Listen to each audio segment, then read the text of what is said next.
Analisa teknikal versus analisa fundamental. Hebat mana?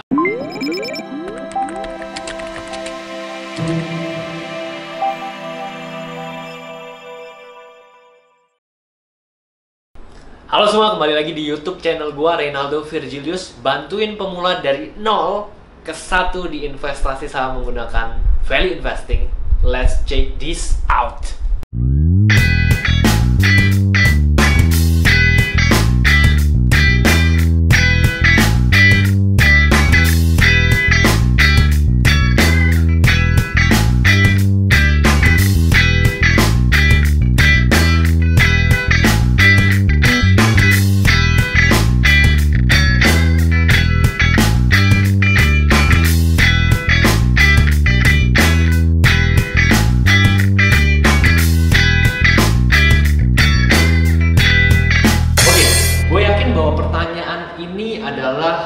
Pertanyaan umum yang sangat sering sekali dipertanyakan baik investor pemula maupun investor yang udah lama, dan juga seringkali menjadi sebuah perdebatan ya antara teknikalis and fundamentalis gitu-gitulah. Cuman gue nggak akan memperdebatkan antara kedua hal ini karena gue nggak suka berdebat. Dalam artian gue akan kasih pengertian sederhana dan ilustrasinya, dan pada akhirnya lo yang milih. Oke, analisa teknikal itu apa sih sederhananya? Pengertiannya adalah analisa di mana memprediksi, melihat dari volume dari harga pergerakan masa lalu dan juga trennya, sehingga biasanya orang yang menggunakan analisa teknikal ini memprediksi, oh kedepannya harga sahamnya bakal naik atau turun. Sebagai contoh kayak gini. Nah, gambar grafiknya kayak gini nih. Oh, ini turun nih pas di sini. Nah, ketika gambarnya naik lagi terus turun lagi, ternyata terjadi pola yang berulang. Nah, seseorang yang menggunakan analisa teknikal berusaha untuk, kira-kira harusnya kalau grafiknya muncul lagi di area sini, kemungkinan setelah itu dia bakal naik.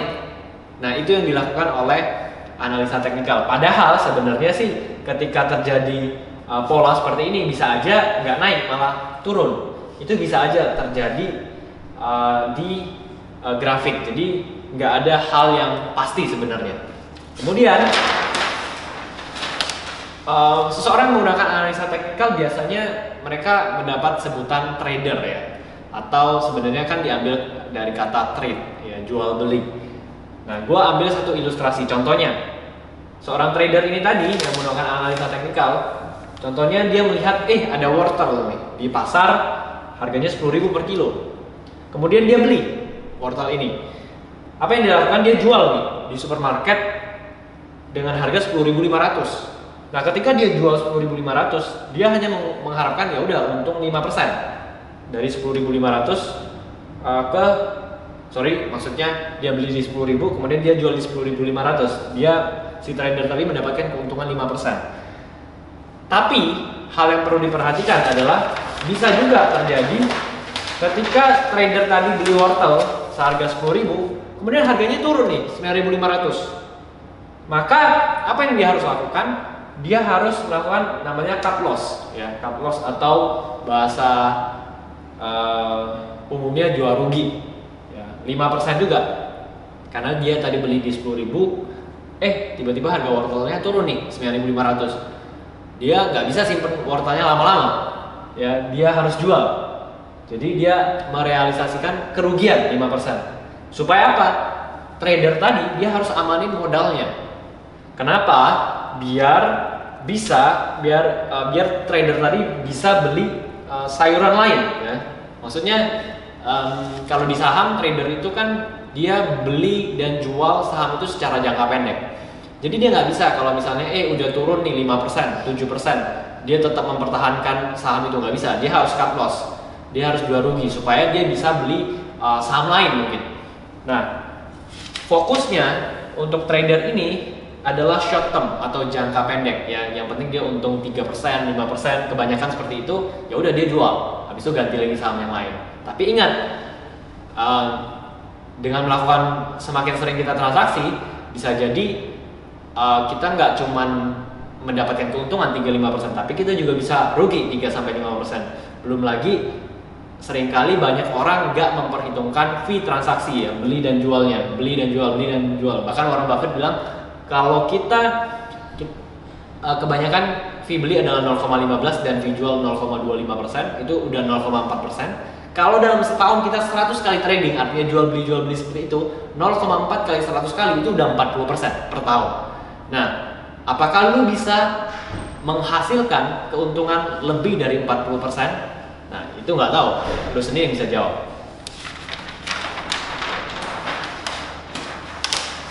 Next adalah analisa fundamental, atau biasa orang yang menggunakannya seringkali disebut sebagai investor ya, atau value investor itu sebutan lainnya kalau misalnya kita menggunakan metode value investing. Nah, fokusnya adalah mencari perusahaan-perusahaan yang bahasa gampangnya itu salah harga atau terdiskon. Gue ambil ilustrasi gampangnya kayak gini. Ketika seseorang datang melihat properti ya atau rumah lah gitu, harganya 1 miliar, harga pasarannya dia tahu, oh di kawasan tersebut, wah harusnya rumahnya 1 miliar nih. Tiba-tiba karena corona, covid seperti sekarang ini pandemi, orang tersebut jual propertinya 500 juta karena dia butuh uang. Nah, dijual 500 juta. Kemudian bagi seorang investor atau value investor, ya, wah peluang nih. Kenapa? Karena biasanya harusnya properti ini dijual di harga 1 miliar. Ini gue lihat rumahnya masih bagus, kemudian kawasannya juga memang seharga sekian, kok dijual 500 juta? Cuman karena alasan ya pemilik rumahnya atau pemilik propertinya butuh duit, ya sederhananya seperti itu. Kemudian akhirnya value investor ini setelah ngelihat wah bangunannya oke semua, kawasan, lokasi dan sebagainya, dia beli 500 juta karena dianggap itu sebagai peluang. Dan apa yang terjadi? Nih tadi seperti yang udah gue jelasin, propertinya terdiskon 50% karena harusnya harga wajar atau pasarannya 1 miliar, tapi cuma dijual 500 juta. Nah, dia beli 500 juta, 3 tahun lagi, anggap pandemi ini berlalu, kemudian orang udah balik lagi aktivitas seperti biasa dan sebagainya, harga propertinya orang mulai sadar, ini kan properti di kawasan ini harusnya harganya 1 miliar, kok dihargai 500 juta. Dan seseorang datang, gue pengen dong beli properti lu, nih 1 miliar. Dan dijual sama value investor yang tadi yang udah beli 500 juta.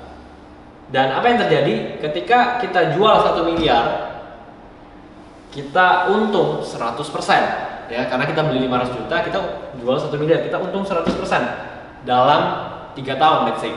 Ya kalau lo bagi 3 ya lumayan, setahun 33,3%. Jadi seorang investor saham atau value investor fokusnya adalah lebih ke long term ya. Tapi gue nggak menutup kemungkinan bahwa seorang value investor atau investor saham nggak boleh jual sahamnya ataupun harus hold 3 tahun, 5 tahun, nggak mesti ya. Bisa aja berapa bulan. Kalau misalnya memang harga propertinya cepet pulihnya. Tahu-tahu sudah setengah tahun, ada aja orang mau beli 1 miliar. Ya udah, kita boleh aja jual. Dalam setengah tahun kita untung 100%. Itu bisa aja terjadi. Cuman memang identiknya seorang investor saham atau value investor itu mereka punya fokusnya long term. Ya, jadi biasanya periode waktu yang singkat tadi misalnya 6 bulan tiba-tiba ada orang nawar 1 miliar, itu cuman bagi seorang value investor atau investor saham mereka menganggap ya itu cuman bonus of time aja. Jadi itu nggak dijadiin sebagai sebuah patokan. Ya, gua rasa itu bedanya antara analisa teknikal dan analisa fundamental. Kemudian ada yang tanya, kalau gimana kalau gue gabungin kedua jurus ini? Jadi makin sakti dan hebat dong. Nah, gue mau luruskan dan juga gue mau kasih tahu bahwa seringkali antara analisa teknikal dan fundamental itu gue bisa bilang dual mindset yang bertabrakan ya, karena yang satu kan kalau trader kecenderungannya adalah gue untung 35% gue jual. Sedangkan seorang investor saham, baru naik 35% ngapain gue jual? Capein aja untuk tektok masuk keluar nggak jelas gitu. Mending gue tunggu aja biarin, sekali untung puluhan persen. Habis itu baru ganti coba cari saham perusahaan lain lagi. Jadi pastikan, kalau gue pribadi, gue harus jujur bahwa ya gue menggunakan analisa fundamental ya, khususnya value investing. Jadi gue nggak mencampur adukan kedua jurus ini. Tapi balik kepada lu semua yang nonton, dan gak ada larangan, dan juga gue gak ada lebih pro teknikal atau fundamental. Cuman yang pasti kalau lu nanya gue pakai fundamental, khususnya value investing. Jadi pastikan lu tahu kelebihan dan kekurangan lu nyamannya di mana, dan pakai metode itu, pakai analisa itu, kuasain, dalemin, fokusin. Akhirnya lu bisa punya mindset dan skill set yang tepat. Oke, gua rasa sekian. Semoga bermanfaat. Thank you lu udah nonton video ini sampai selesai, dan gue akan berikan lu sebuah hadiah, sebuah gift ya, yaitu free private live recorded webinar bagaimana strategi profit puluhan persen konsisten ya di saham menggunakan value investing. Caranya gimana, Re?